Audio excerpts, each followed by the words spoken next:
بين الله جل وعلا أن ادعاء علم الغيب لأحد غير الله جل في علاه أنها من عقائد أهل الجاهلية الأولى.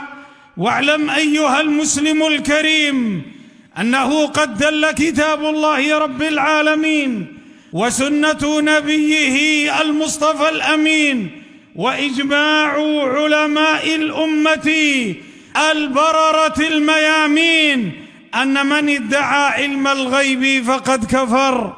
نعم، لأن ذلك مما اختص الله جل وعلا بعلمه.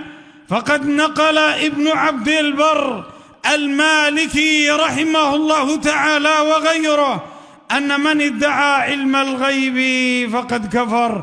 دل على ذلك كتاب الله كما تقدم وسنة نبيه عليه الصلاة والسلام. ففي حديث أبي هريرة أن النبي صلى الله عليه وسلم قال: من أتى كاهنا فصدقه بما يقول فقد كفر بما أنزل على محمد.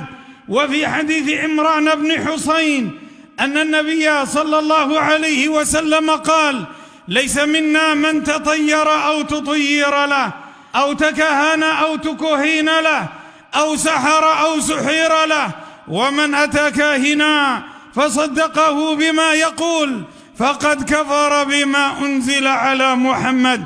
وفي صحيح الإمام مسلم من حديث بعض أزواج النبي صلى الله عليه وعلى آله وسلم أنه قال صلى الله عليه وسلم: من أتى عرافا فسأله لم تقبل له صلاة 40 يوما